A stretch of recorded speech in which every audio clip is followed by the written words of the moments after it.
Hello everybody, welcome to the press conference with Iga Swiatek. We would ask you to please use the yellow Zoom raise your hand function when you have a question to ask, and we'd also ask you to state your name and the organisation you work for when you ask a question. We'll start, of course, with questions in English.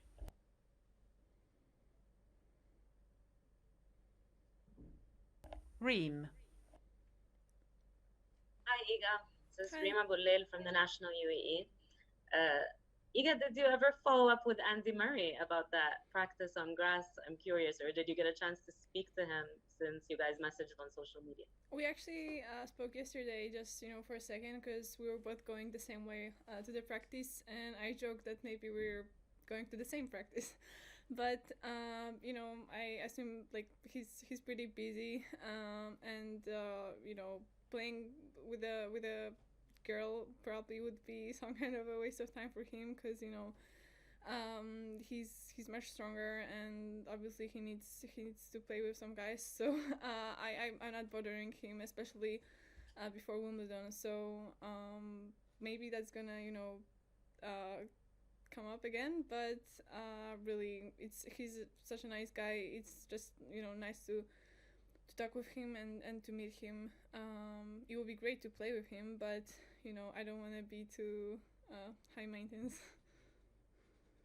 Thank you. Simon. Hi, Iga. It's Simon Cambers from The Guardian. You've spoken a lot about your sports psychologist in the past, but I wondered whether you use data and analytics and statistics much, and if you do, how do you use it? Yeah. We work with a guy who's doing who's analyzing matches for us, and who's doing all the statistics, and we started doing that I don't know, at the beginning of 2020 season, and usually it's my coach who is in touch with him, and he's and that's really important, because I'm that kind of person who needs someone who's gonna convert all this statistic information into good advice.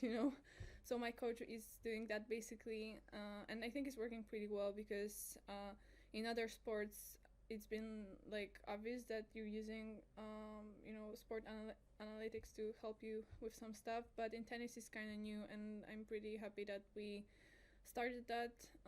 I think it's good to have all the information that you can get, just to have more.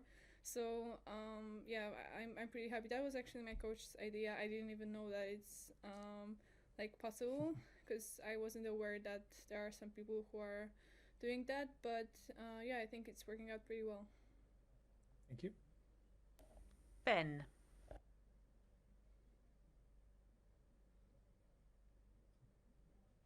Ben Rothenberg. Hi, Iga. Ben Rothenberg. Yeah, can you hear me? Hi, Iga. Yes. Ben Rothenberg with the New York Times. I'm curious, Novak Djokovic and Vasek Pospisil were talking about organizing the PTPA, the Players Association they're leading, and saying they wanted to get involvement from the top female players as well. And I'm curious if you've had any conversations with Vasek or Novak about the PTPA. I haven't. So sorry, there's not much I can say, but I just haven't. So I don't know a lot about that topic. Reem, please. Iga, you've enjoyed junior success on grass at Wimbledon, but at the women's level, you've pretty much only played 8 matches in total on the surface, including qualies. So I'm just curious for you, coming to Wimbledon as a number 7 seed, as a major champion last year, just how do you deal with your lack of experience on the surface as a pro, while also feeling confident about your game and everything? I just don't look at rankings, basically. I on grass there is some kind of separate ranking, because who's playing well on grass, who usually is bad on grass. So it's, even though I'm 7th seed, I just don't give myself more pressure because I know that I don't have experience, and I just try to learn as much as possible. And I'm just aware that I haven't been practicing on grass for a long time because I've played finals of doubles on Roland Garros, and it's important part of the season, but it's more important for me to learn and not to get any like huge results, because I think the work that I'm gonna do here is gonna give effects in a few years, because you just need experience on grass basically. And I'm just actually it's kind of nice because I can play without any expectations, and after all that fuss that was around during clay season and during Roland Garros, as I was playing as a defending champion, it's just easier actually, and I'm enjoying it. So maybe my tennis is not gonna be as good as on other tournaments, but I'm feeling great, and I'm pretty happy to be here and to have opportunity. Willie. Hi, Iga. This is Willie from ESPN. As a young player and a young major champion, what are your thoughts on players such as Roger Federer and Serena Williams competing at such a high level as they approach their 40th birthdays? Well, I just have a huge respect for them. I was actually thinking about it, if I'm that kind of a player who's gonna, finish sooner, or maybe I'm gonna play, as my, like them. But it's just great that they can play on the highest level at that age. It shows that, their whole career was basically like led in a really smart way, that they're able to do that. And I have such a great respect for that, and I think it's great that we have next gen and all these players that are coming up, and also players that are really experienced, and it's a great opportunity to be on the same tournaments as the GOATs. So I'm pretty happy about that. Courtney. Hi, Iga. Welcome to Wimbledon. I'm curious, you've watched a lot of Rafa Nadal matches, and he's found a player who's found a way to translate a clay game onto grass with good success, and heavy topspin, all that sort of stuff.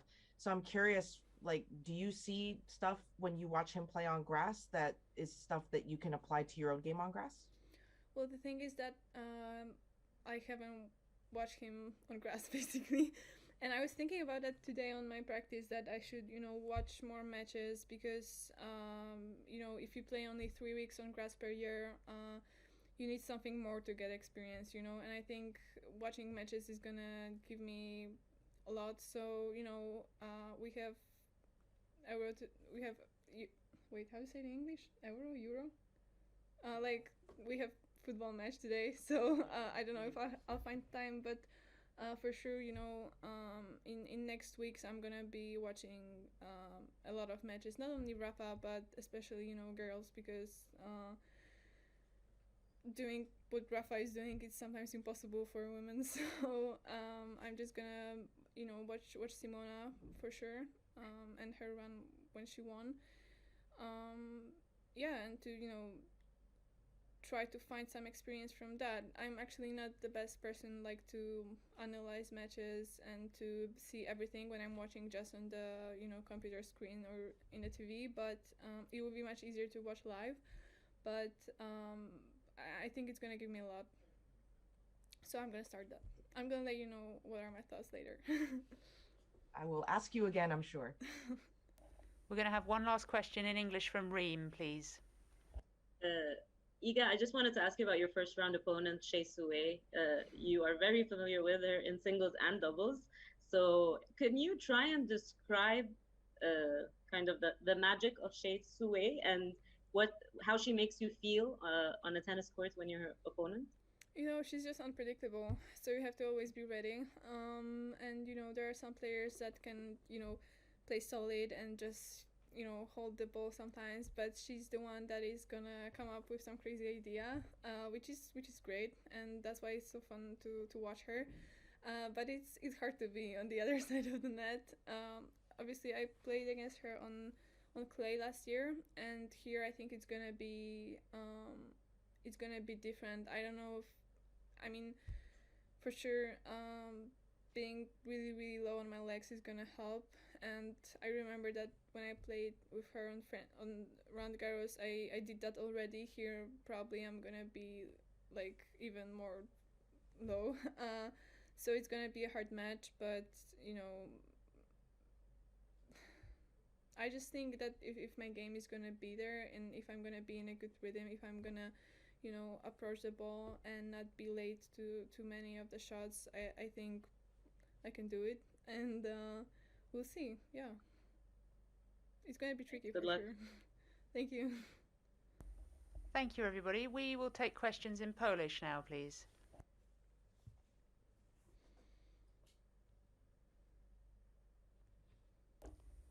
Cezary? Oh, hello, thank you very much.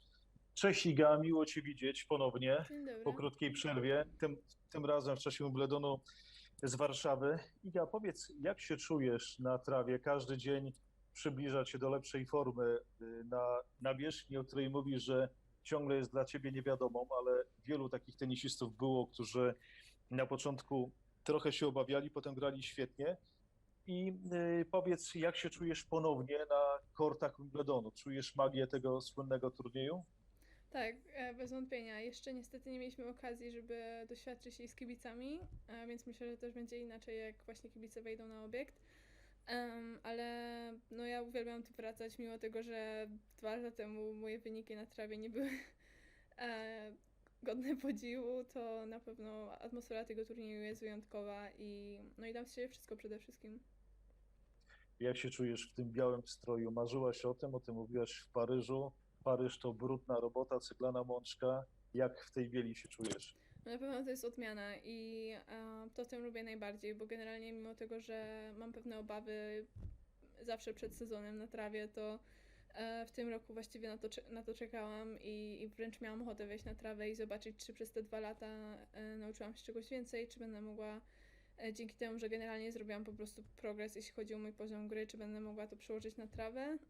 No i czuję się bardzo dobrze. Oczywiście, że mój styl gry nie jest idealny, jeśli chodzi o tą nawierzchnię, bo ja lubię grać topspinem, który nie za dużo tutaj daje, ale właśnie staram się doceniać całe to doświadczenie i całą tą atmosferę, która towarzyszy temu turniejowi. Kilkanaście lat temu Wojtek Fibak powiedział, że Rafa Nadal szuka ziemi pod trawą. Te korty są wolniejsze niż w latach 70., 80. Może ty sama tego doświadczysz, że ta trawa, która jest, no, jest zielona, będziesz widziała, że tam gdzieś blisko jest ta mączka. To, że na pewno też korty się zmieniają z czasem, bo po kilku dniach ta trawa robi się taka, właściwie jest zdarta czasami z pewnej powierzchni kortu i faktycznie jest pod spodem ziemia, więc poruszanie jest trochę inne. Trzeba uważać, żeby w pewnym miejscu robić ślizgi, w pewnym miejscu nie robić. To też jest wymagające i trzeba naprawdę czuć dobrze pod stopami to, co się dzieje, ale no myślę, że z biegiem lat na pewno coraz bardziej będę w stanie odnaleźć właśnie tą swoją grę i też właśnie dzisiaj wpadłam na taki pomysł, żeby pooglądać trochę Rafy i zobaczyć, jak on przełożył tą swoją grę z mączki na trawę. Myślę, że to Thank będzie you. bardzo Actually, thank you. We have a question from Piotr. Yes, thank you. Iga, przede wszystkim witaj, dawno się nie słyszeliśmy. Iga, chciałem się zapytać, no bo 2 lata już cię nie było na Wimbledonie, a sama powiedziałaś po angielsku, że przystępujesz do tego turnieju bez oczekiwań, no bo tak jak sama powiedziałaś, ta pierwsza runda w 2019 roku to pewnie nie był taki wynik, jakiego oczekiwałaś.